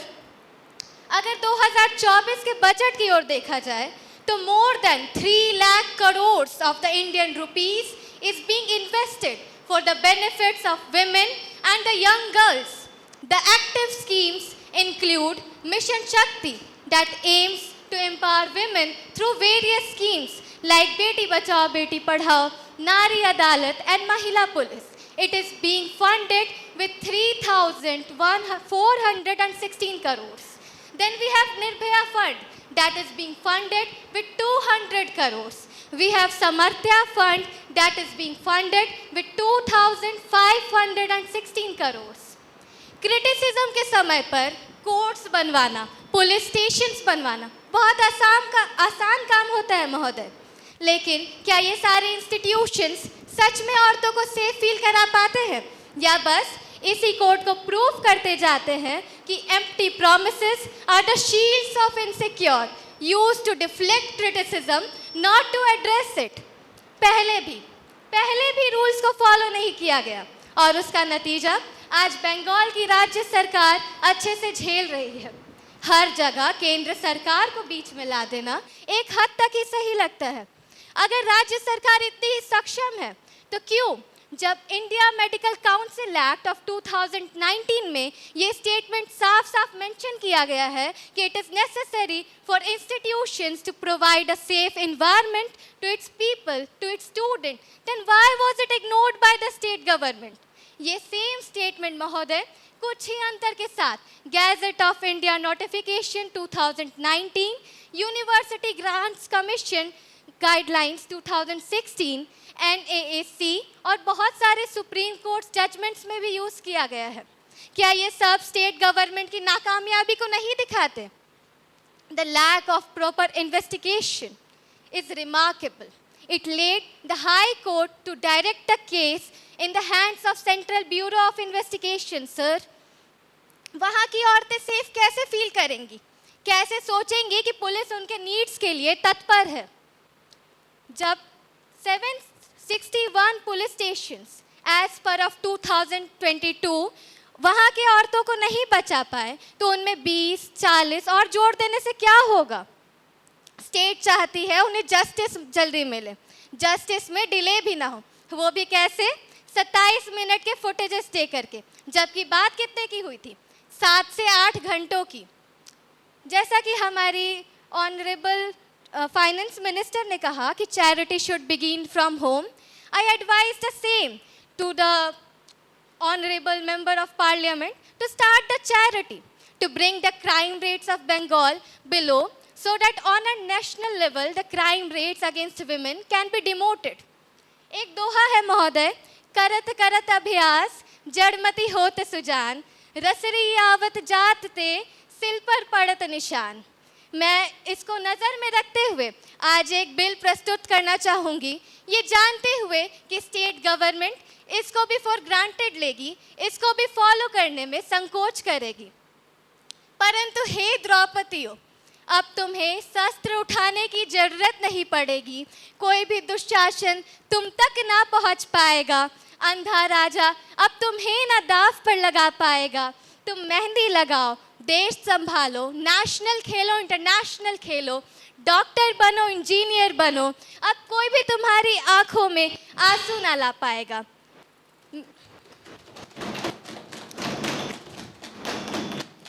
मैं सिक्योर इंडिया 2024 बिल को प्रेजेंट करती हूँ, वेयर एस स्टैंड्स फॉर 7 दिन के अंदर रेपिस्ट की गिरफ्तारी, ई स्टैंड्स फॉर 21 दिन के अंदर क्राइम में इन्वॉल्व सभी लोगों को उम्र कैद और रेपिस्ट को फांसी की सजा, सी स्टैंड्स फॉर 4 महीने के अंदर सिक्योर इंडिया कमेटी की establishment that will ensure a safe environment in its local area. Of course, it will work at the level of local government and it will work directly under the state government. So in case of any failure, state government will be directly responsible. The members enrolled in each of its branch will depend on the size of the constituency and the population of the constituency. Then we have U. U that stands for urban and R that stands for rural. So urban and rural area में patrolling police के number में एक significant increase देखा जाएगा। Then the most important one E stands for एकता। अगर हम सब साथ मिलके एनडीए के प्रिंसिपल्स को फॉलो करेंगे, that demands for a modern India with the traditions of ancient India, तो हम सब ऐसी बहुत सारी समस्याओं से लड़ने में सक्षम होंगे और सफल भी होंगे। Thank you.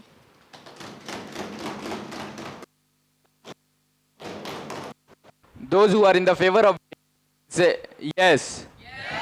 Those who are not in favor will say no. Yes have it, yes have it, yes have it. Bill is passed.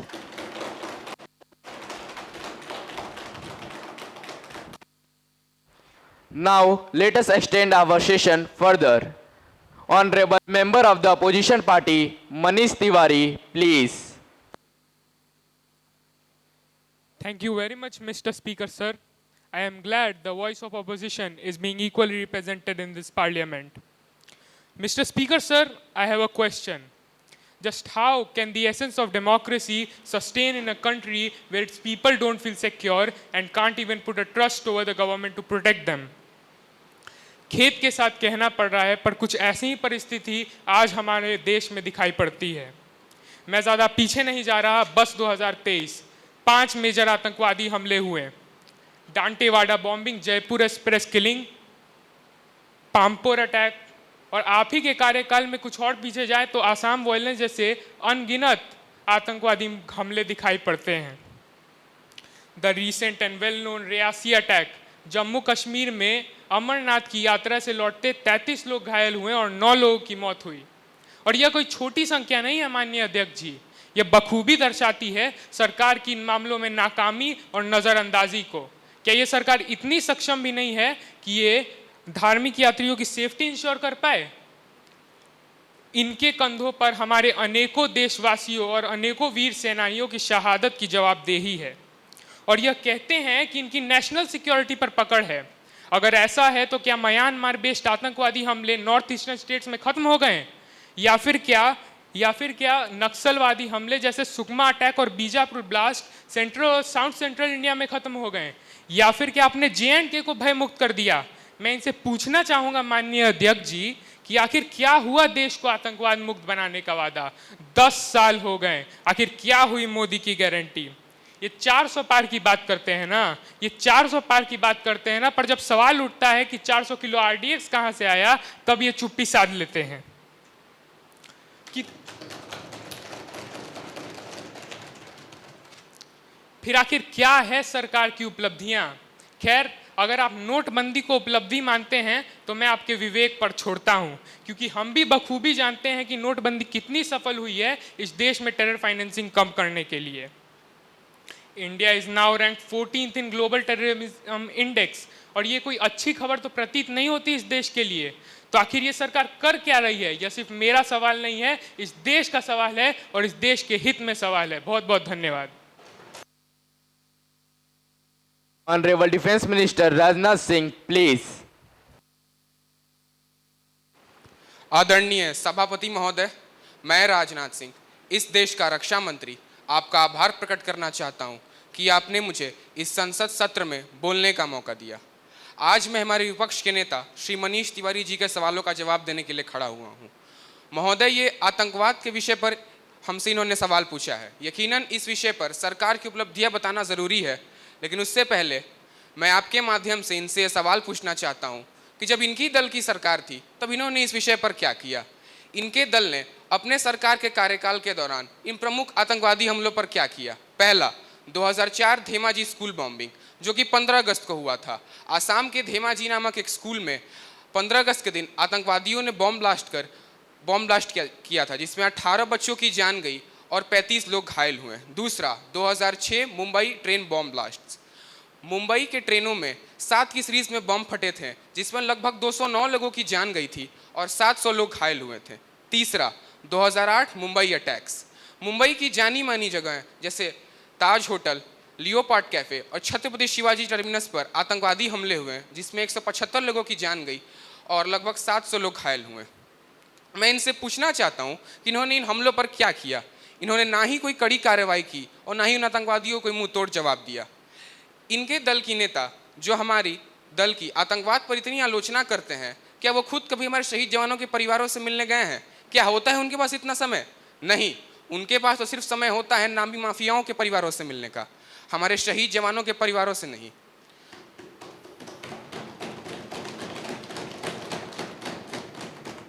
महोदय, जब जैश-ए मोहम्मद के आतंकवादियों ने उरी में चोरी छुपे घुसकर हमारे जवानों पर हमला किया था, जिसमें हमारे 19 जवान शहीद हुए थे, तो उसके जवाब में हमारी सेना उनके घर में घुस उनके 35 से 40 आतंकवादियों को मार गिरा। उन्हीं की भाषा में मुंहतोड़ जवाब देती हैं। जब जैश के आतंकवादियों ने वापस से हमारे देश में चोरी छिपे घुस पुलवामा में हमला किया था, तो उसके जवाब में हमारी वायुसेना ने ऑपरेशन बंदर के तहत बालाकोट में एयर स्ट्राइक कर उनके 300 से ज़्यादा आतंकवादियों को मार गिराया था। आदरणीय स्पीकर महोदय, मैं आपके माध्यम से इन्हें बताना चाहता हूं कि इनके राज वाला भारत नहीं रहा, जो आतंकवादी हम लोग को बेबस होकर सहता रहता था। यह आदरणीय प्रधानमंत्री नरेंद्र मोदी जी के नेतृत्व वाला नया भारत है, जो घर में घुसता भी है और मारता भी है।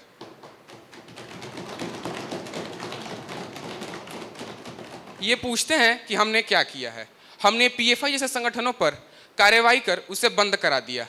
यहाँ तक कि हमारी सरकार में 2002 के 7.57% आतंकवाद स्तर, 2008 के 8.12% आतंकवाद स्तर के मुताबिक यही स्तर 2023 में घटकर 6.32% हुआ है, जो आज तक के भारत के इतिहास में सबसे कम आतंकवाद स्तर है।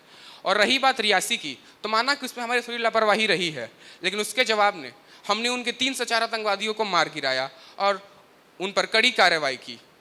हमने म्यांमारी सेना के साथ मिलकर म्यांमार बेस्ड टेररिस्ट अटैक्स पर काफ़ी कड़ी कार्रवाई की है।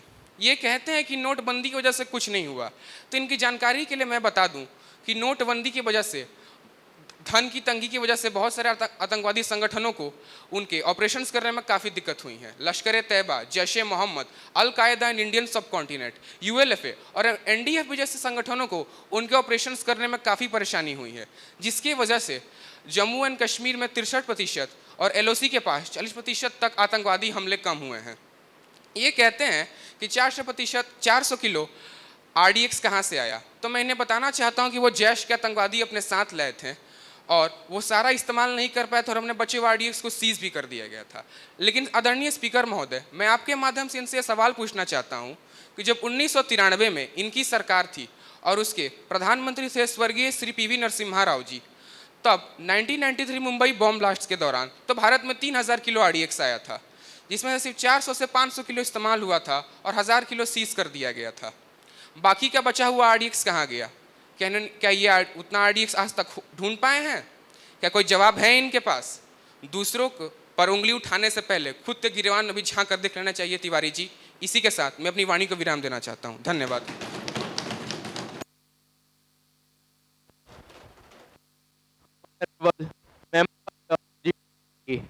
Rakesh Rathore please.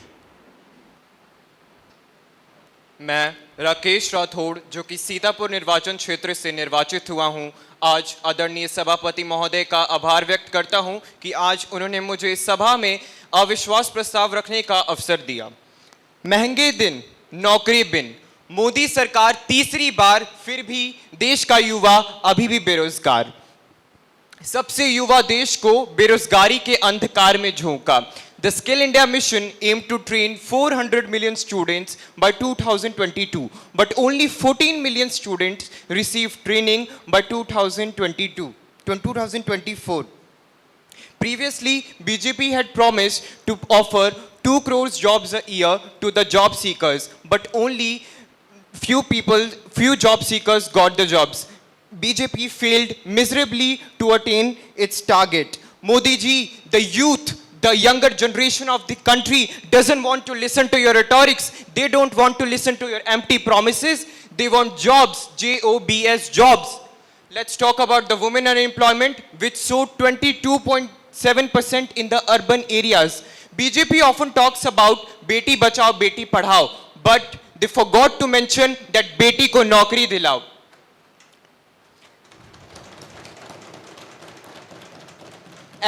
And at this point, I have no cause and hesitation to say that BJP and women empowerment doesn't simply align, and it is rather paradoxical. अर्श से फर्श, अर्थव्यवस्था के 10 वर्ष, लोगों की आमदनी हुई 2 गुना और सर दर्द 100 गुना। विकास करना नहीं आता, बस नफरत फैलाना है आता। BJP talks about diversity, but the nation wants to know why there is not even a single Muslim MP in the BJP Lok Sabha, Rajya Sabha, or any other state assemblies in India. The diversity is not determined by the colors in the flags. It is determined by the members in the parliament. The absence of the diversity in the parliament has led to the policies that outlook the marginalized sections of India and perpetuated hatred rather than fostering unity. शौर्य के नाम पर vote और सेना के हितों पर चोट, SC, ST, OBC से नाता तोड़ा और पिछड़ों को पीछे छोड़ा. Exactly 10 years ago, the government had harped on coming of the Achhe Din. At that time, the people of the country thought that it is meant for them. But now, the people are still searching for the Achhe Din. What have the people of the country got? What have they got? What was there in their favor?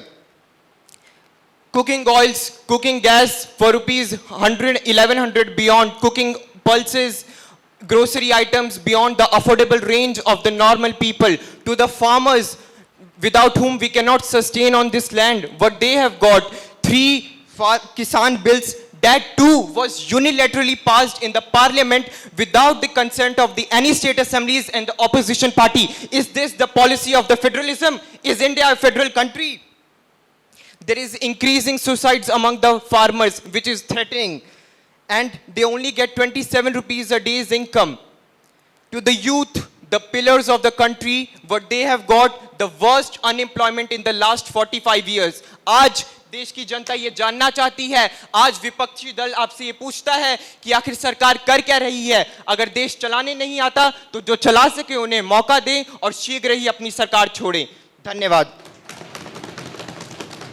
Honorable Prime Minister and Head of Ruling Party, Narendra Modi, please. आदरणीय सभापति महोदय और इस पवित्र सदन में उपस्थित सभी माननीय सदस्यगण, आज का यह दिन ना केवल इस सदन के लिए बल्कि हमारे पूरे देश के लिए एक महत्वपूर्ण दिन है। विपक्ष द्वारा लाया गया अविश्वास प्रस्ताव ना केवल हमारी सरकार पर सवाल उठाता है बल्कि वो उस जनादेश को भी चुनौती देता है जो देश के करोड़ों लोगों ने हमें दिया है। और मैं नरेंद्र दामोदर दास मोदी इस मंच से यह स्पष्ट कर देना चाहता हूं कि यह अविश्वास प्रस्ताव एक राजनीतिक हथकंडे के सिवा और कुछ नहीं है, जिसे लाने वाले देश की जनता का भरोसा पहले ही खो चुके हैं।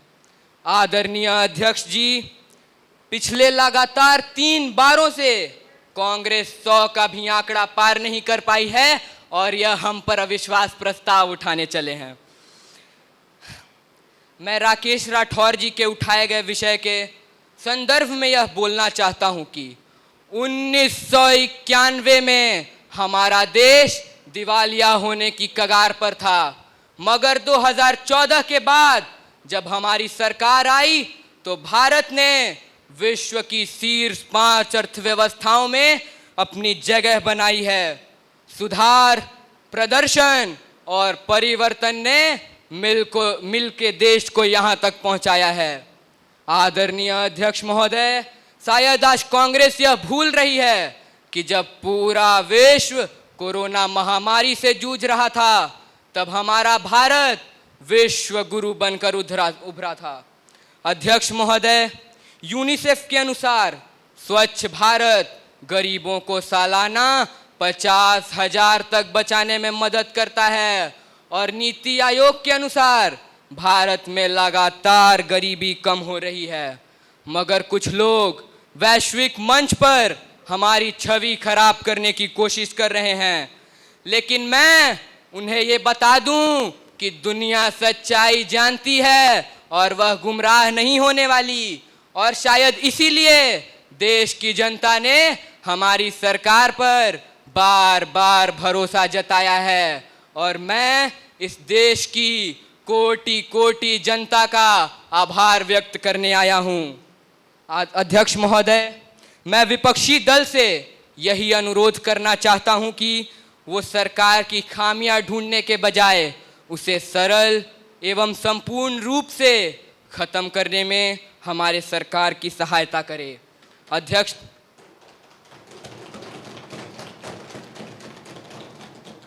अध्यक्ष महोदय, मैं विपक्षी दल से यही बोलना चाहता हूं कि अरे घर सजाने का तसव्वुर रखते हो, आओ पहले इस घर की मजबूत नींव रखी जाए। आज हम सभ्यता की तरफ एक लंबा सफर तय कर चुके हैं। ऋग्वेद और सामवेद से लेकर विश्व के सबसे लंबे लिखित संविधान तक का सफर, 4000 वर्ष पहले पुष्पक विमानों के निर्माण से लेकर आज मिराज और तेजस के निर्माण तक का सफर, चंद्रमा और मंगल की पूजा करने से लेकर आज चंद्रयान और मंगलयान बनाकर चंद्रमा और मंगल तक जाने का सफर, और हमारी सरकार हमारे देश को और भी ऊंचे मुकामों तक ले जाने के दृढ़ संकल्प के साथ आई है। अध्यक्ष महोदय, मैं अपनी वाणी को कुछ चंद पंक्तियों के साथ विराम देना चाहूंगा। अविश्वास के खेलों में वो उलझते रहें, हमने मेहनत से मुल्क को सजाया है और वो हमें गिराने की साजिशें करते रहें, हमने हर तूफान में परचम लहराया है।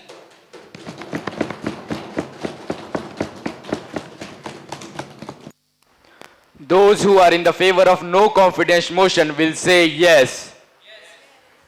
Those who are not in favor will say no.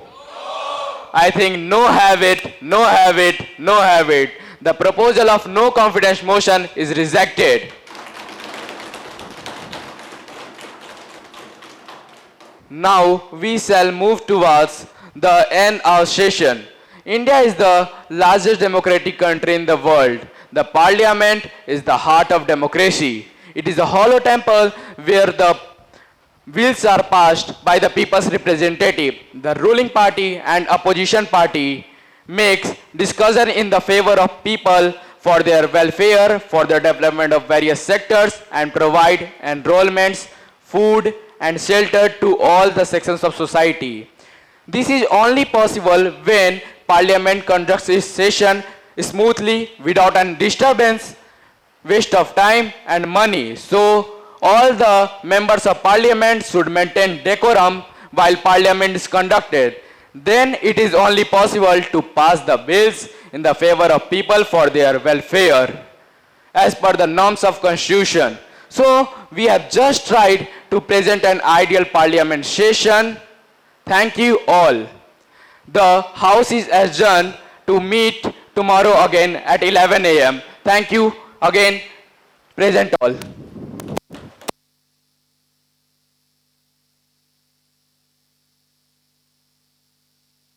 Yeah, good afternoon all. As we come to the conclusion of our National Youth Parliament approved by Ministry of Parliamentary Affairs and is being excellently conducted by the fabulous student MPs of Mount Litra G School, Bampali, Ara. So, I would like to invite our respected Principal Ma'am, Ms. Sahaya Mary, to deliver the vote of thanks. Ma'am, please. Please be seated, children. It's a very, very proud moment to stand before you all, appreciate you and all that. I sincerely thank our Vice Chairman, ma'am, for her enduring support. From the very moment of the discussion till today, I have in my so far experience of 32 years, I find a Vice Chairman sitting all through the session. This is the first time. Thank you so much, ma'am.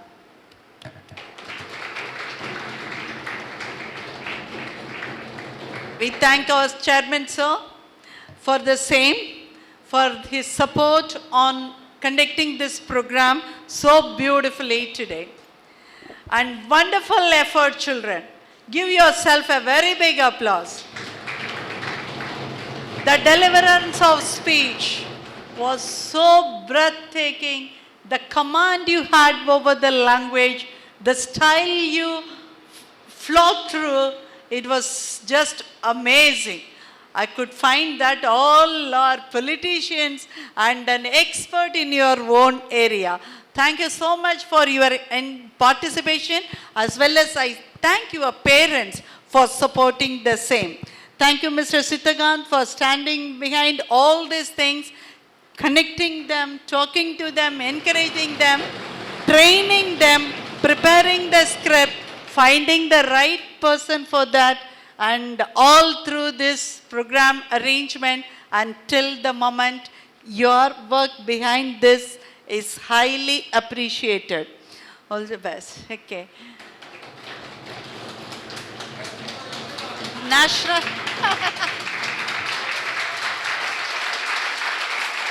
Okay, fine.